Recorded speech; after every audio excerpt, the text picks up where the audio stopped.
Good morning. There we go.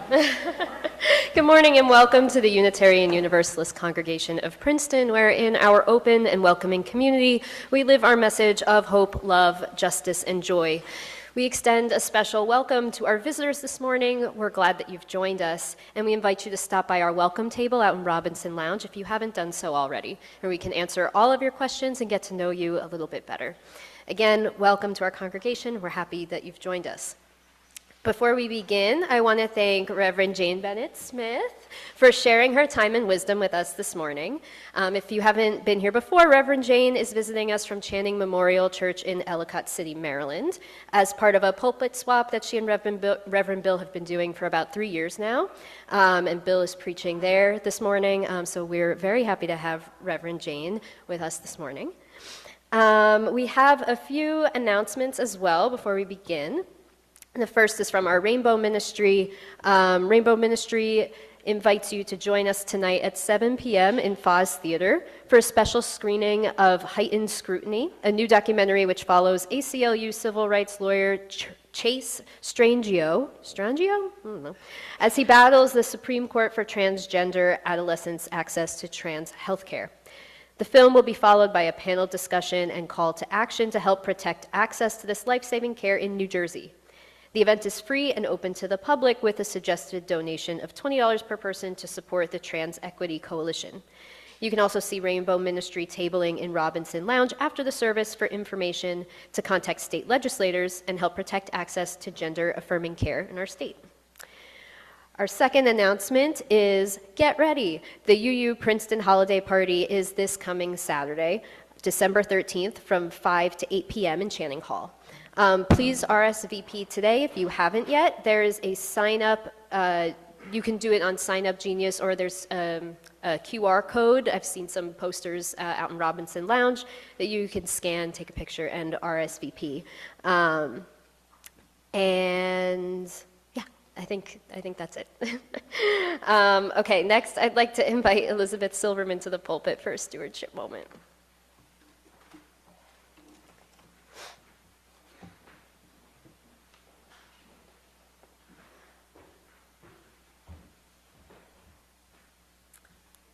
Thanks, Christy, and good morning, everyone.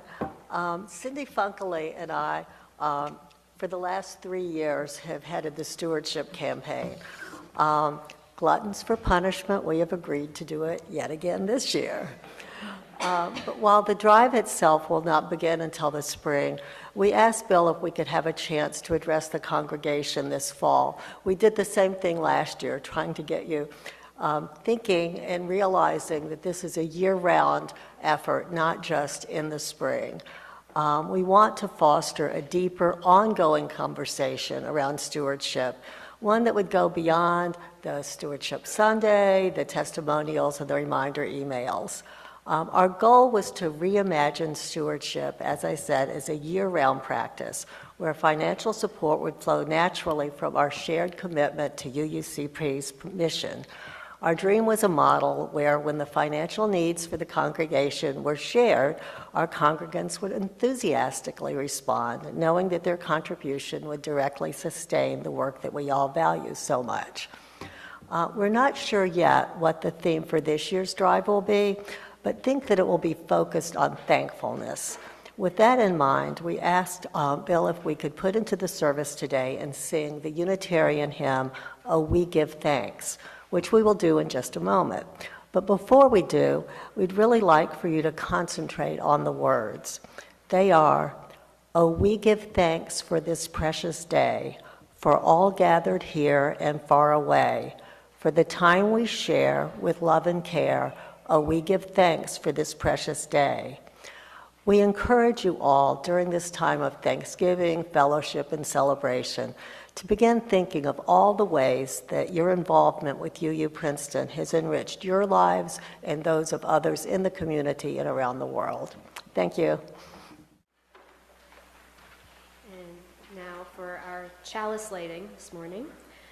Learn to ask of all actions, why are they doing that? Starting with your own. Marcus Aurelius. And please join me in the unison affirmation, which is printed in your order of service. This is a congregation of open minds, of helping hands, and of loving hearts. Together we care for our earth and work for friendship and peace in the world. Spirit of life, remind us that for better or worse, we are more powerful than we sometimes give ourselves credit for. Remind us that our actions and words have the power to hurt or heal those around us. Grant us the wisdom to pause before we speak or act, to breathe through our anger and frustration, and to choose the path of good. How we choose to meet each moment sends a ripple through our lives and the lives of those around us. So when we drop a stone in the water, let it be a stone of good. And now, in the silence, we offer the prayers and meditations of our hearts.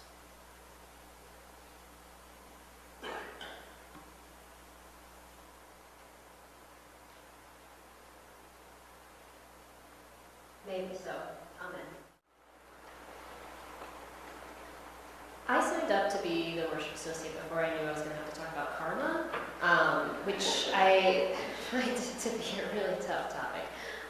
And one of the reasons why it's so tough is because it makes me kind of mad. This is because I don't really understand what karma is. When I think of karma, I think about the revenge I wished upon the high school quarterback at my high school who got accepted to my dream college on a full ride to play football, and I got rejected twice. The first time around as a high school senior, and then the second time as a transfer student, even though I really worked my butt off. It's also not because of the coworker that I wished revenge upon, who used to pass all of his work on to me and then took all of the credit and all of the promotions and stuff. No. I am mad about karma because everywhere I look, I see a world in which justice is increasingly treated like an intangible fantasy and not an inalienable right of every person. Every day we watch on our phones as families are torn apart by ICE on our city streets. Women's healthcare decisions are made by politicians based on zip code, and children are starving in the rubble of war-torn Gaza. I'm mad about karma every time I visit my relative with a terminal illness, whose prognosis is dire, her lifespan cut too short, and whose absence is going to make this world a shade darker and heavier when her time comes. How could any of these people possibly deserve the horrible things that are happening to them? Meanwhile, the perpetrators of violence seem to receive only more power. If karma is indeed a system of cosmic checks and balances, then whoever is putting stones in that scale can't tell the difference between a pebble and a boulder. This is the same anger that turned me away from the omnipotent and loving God of my childhood imagination. Right? If God is all good, then why would God choose to allow suffering for innocent people? So if karma is real and it exists to ensure balance in the universe, then I would hate to see what an unbalanced universe is like. However, my understanding of karma is limited to the secularized, colloquial, and sometimes flippant way that the term is used in Western society. Similar to yoga, karma, by the time it reached my time and place, had been stripped of its traditional religious and cultural significance. If I wanted to speak intelligently about this topic today, then I was going to have to let go of my notion of what I thought karma was and learn more about what it really means. Now, there are literally thousands of years worth of Hindu and Buddhist scholarship and texts on karma and dozens of schools of thought that interpret karma in unique ways. So believe it or not, I did not become an expert over the course of this week, but here's a little bit of what I did learn. Karma is often misinterpreted as fate or destiny, but in Sanskrit, karma literally translates to the word action. While this is interpreted and understood in many different ways based on cultural and religious context, it seems that karma can be thought of as how we choose to live each and every day. His Holiness the Dalai Lama said, "The actions of each of us have contributed to the world in which we live. We all have a common responsibility for our world and are connected with everything in it."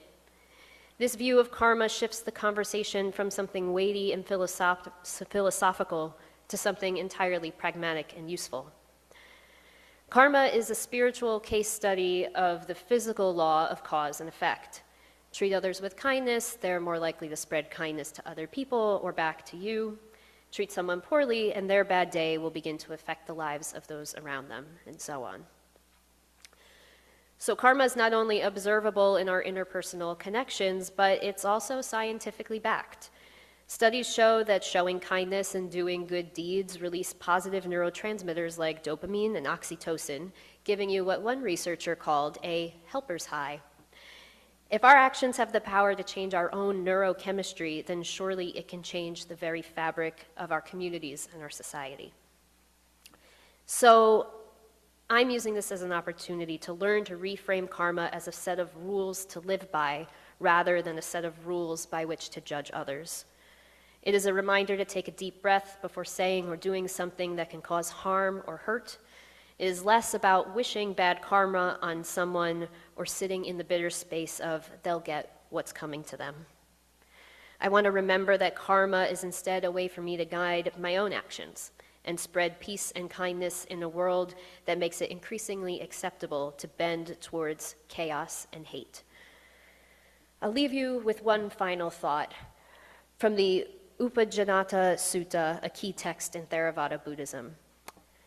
I am the owner of my actions, heir to my actions, born of my actions, related through my actions, and have my actions as my arbitrator. Whatever I do, for good or evil, to that I will fall heir. So karma is not a perfect explanation for all of the suffering in the world, but it's a good place for me to start making a difference.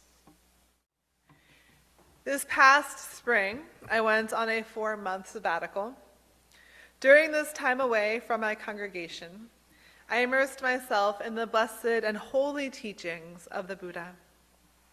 I traveled from temple to temple, spanning from the East Coast to the Midwest. When he was available, my husband Eric sat in reverence with me. My eager ears overflowed with chants and teachings, prayers and guided meditations. At other times, I sat in prolonged and palpable silence, born of sacred intention, dedication, and faith, sometimes lasting for days. Often gold statues of the Buddha and an intricate display of other enlightened beings stood behind the offerings of food and fragrant flowers left by those who worshipped him, offering the sweet aroma of sugar and nectar. In these sacred places, I cultivated deep understandings of the importance of intention, of patience, of mindfulness, of peace, and of karma. My spirit, body, and mind became filled with insights that changed my way of interacting with the daily world.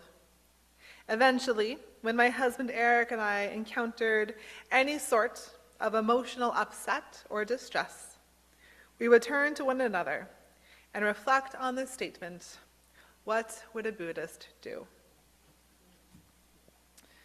I must admit, sometimes once evening arrives and the sun sinks below the horizon, I am not my best self. Especially if work has been particularly difficult or I encountered conflict. Maybe my body was tense with anxiety. On such evenings, more likely than not, I am at home with my beloved husband. Unfortunately, as I believe may be true for many of us, I became impatient or annoyed, lashing out for no reason. One evening, in the midst of frustration, I paused and offered, what would a Buddhist do? Any of us can be overwhelmingly impatient in traffic, jealous of a partner or a friend, frustrated at a meeting that did not go our way, or are unjustifiably angry. What would a Buddhist do? And so, I invite you on a journey with me to discover just that. Let us begin with an understanding of karma. Karma is a foundational teaching in the Buddhist tradition, affecting life moment to moment. It is the Buddhist response to the age-old theological question, why do bad things happen to good people? Our experiences, whether good or bad, are a direct result of cause and effect. We inherit daily our past actions, whether from this life or from a previous life. If our minds are at peace and our bodies relaxed, this is because we have cultivated this peace. If impatience saturates our bones and we feel anger bubbling within, we have cultivated this anger. This teaching encourages the value of intention for our actions today, whether that's of compassion or of jealousy, will serve as seeds for future joy or sorrow. Each time I offer my dear husband frustration or annoyance, I am cultivating bad karma. Anytime impatience, jealousy, or pride leads to harsh words or thoughts, we cultivate bad karma. Opportunities for bad karma inundate us, and at times we may indulge. And yet Buddhism teaches that with practice and intention, we can purify and negate this bad karma, cultivating not future angst, but future joy. This process is called the four opponent powers of purification. The first step in this profound teaching and process is the power of regret. Whom among us has not felt regret? Recall a moment where you were not your best self, when you harmed another, whether with intention or not. Our bodies feel this regret sinking in our stomach, breaking in our chest. I think it's safe to say we have all experienced this. And yet, what is regret truly? Regret is a sincere acknowledgement and awareness of harm done. It serves as a catalyst towards authentic change and healing. There are also emotions that we mistake for regrets, perhaps an all-encompassing obsession of the mind. Regret is not the weight of shame or profound guilt. These emotions simply lead to more suffering. Instead, this practice is about acknowledging healthy and sincere regrets as the first step in engaging in any meaningful practice of repair. The second step is called the power of reliance, strength that we can draw from. At this point, we can begin to pivot from emotions of dismay and turn towards hope and peace. We are blessed to be able to rely upon sacred beings, upon holy teachings, and upon beloved community. One core element of the Buddhist faith is referred to as the three jewels. One jewel is the Buddha. The second is the Dharma, which is understood as their teachings. And the third is the Sangha, which is the Buddhist community. Buddhists regularly rely upon the Buddha, embraced and venerated for discovering and teaching the path to liberation, or the Dharma, the core teachings of this faith. Numerous teachings that offer blessed and beautiful ways to live and thrive in this one life among many. I want to then elaborate for a moment and offer one core teaching, that of the Four Noble Truths. This teaching is the second jewel, the Dharma. This is a profound understanding that there is suffering in this world, that there is a cause to this suffering, that there is an end to this suffering, and that Buddhism teaches the path to end all suffering. The Buddha teaches, for example, to refrain from harsh words, from harmful thoughts, from unwholesome actions, or from livelihoods that cause harm. We suffer inevitably, but if we follow the path, we can reach enlightenment. Some who are unfamiliar with Buddhism interpret this focus on suffering as negative and pessimistic and reject the teachings. Yet, it is truly an empowering message that all suffering can be overcome, and that each of us can cultivate love, compassion, peace, and healing. This is what Buddhists draw strength from. The third jewel is the Sangha, the expansive community of all Buddhists. Whether monastic or laity, Buddhists support one another on the path towards liberation, acknowledging and celebrating their interconnectedness. This includes those in the same vicinity, meditating, chanting, or eating together. Likewise, those from afar, practicing the same ancient teachings. The community thrives in strengthening and inspiring one another. What does the power of reliance mean to Unitarian Universalists?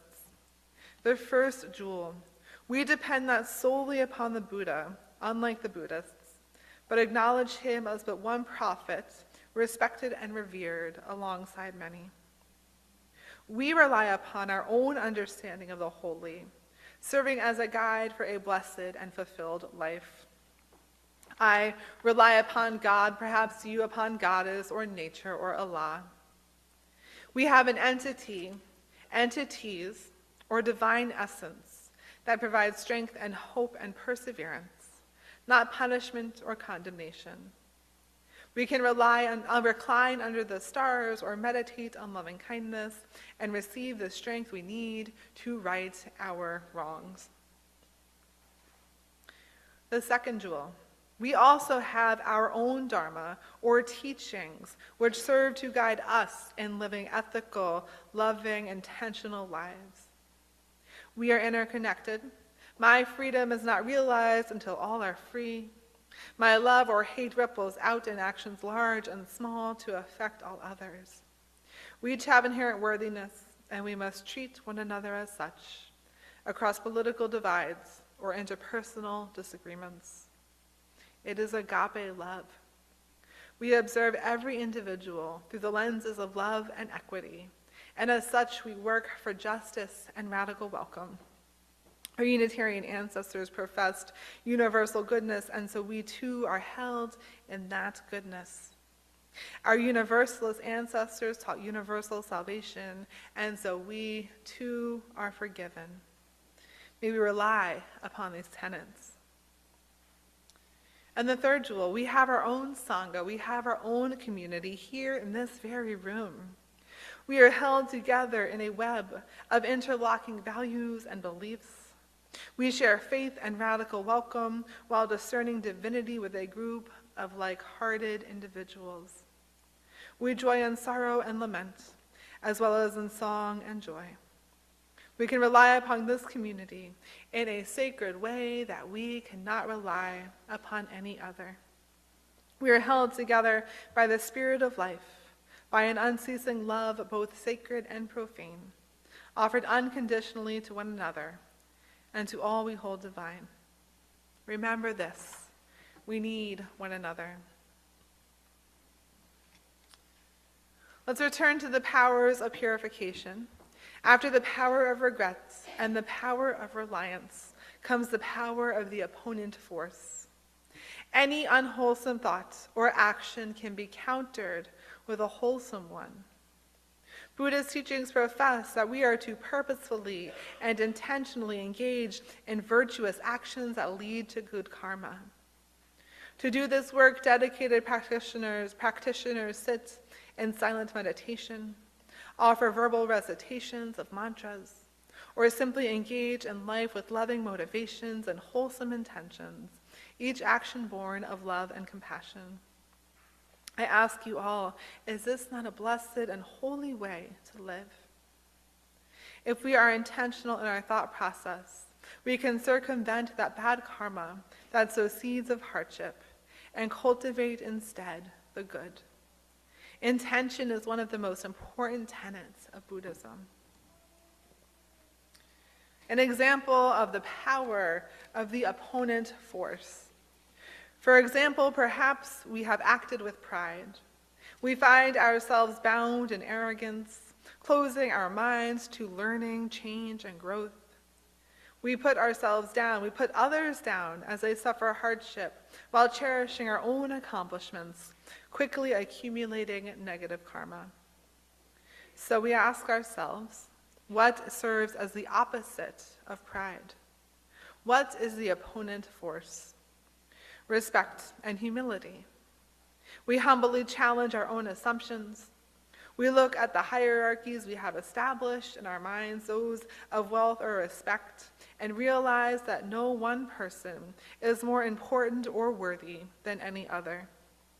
Every person is deserving of appreciation. Or we act with jealousy. We feel displeasure when we encounter others' joy or well-being, thinking it should be our own. We desperately want what others have, never happy with our own possessions or accolades.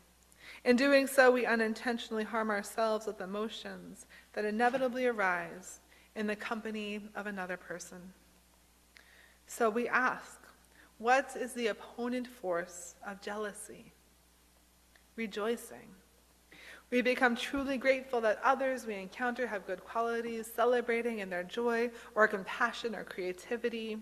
We enhance the happiness of ourselves and of others and create positive karma. The last step towards creating positive karma from negative karma is the power of promise. The promise not to repeat the harmful and unwholesome actions. This may sound daunting and entirely unrealistic. I'll never get angry again or jealous. I'll never get impatient while sitting in traffic. One of my teachers helped me make this more achievable. Just offer a reasonable amount of time and truly commit yourself to that. I began with the story of my irritation at my husband, poisoned frustration momentarily slipping away from compassion.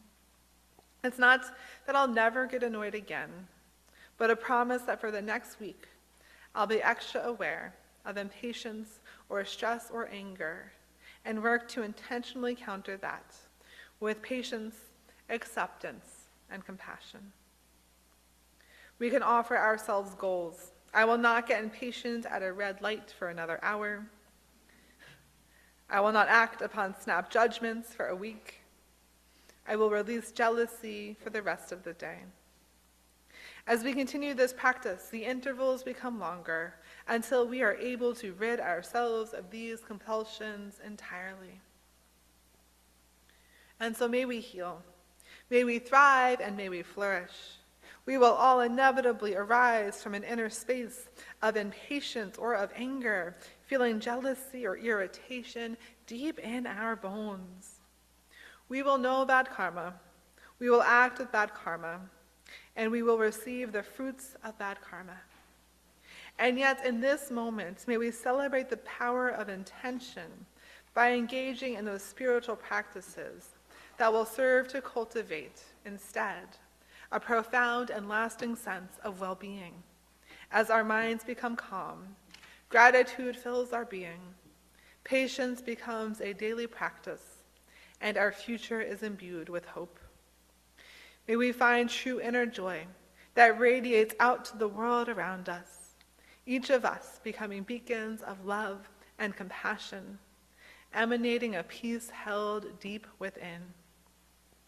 Set forth from this space, knowing that perfection is unachievable, but that repair is possible, that mistakes are inevitable, but that reconciliation is achievable.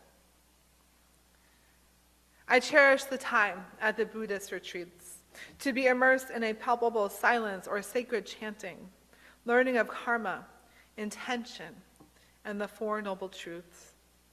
During that time, my life incrementally changed, blooming and blossoming into something more sacred and more beautiful.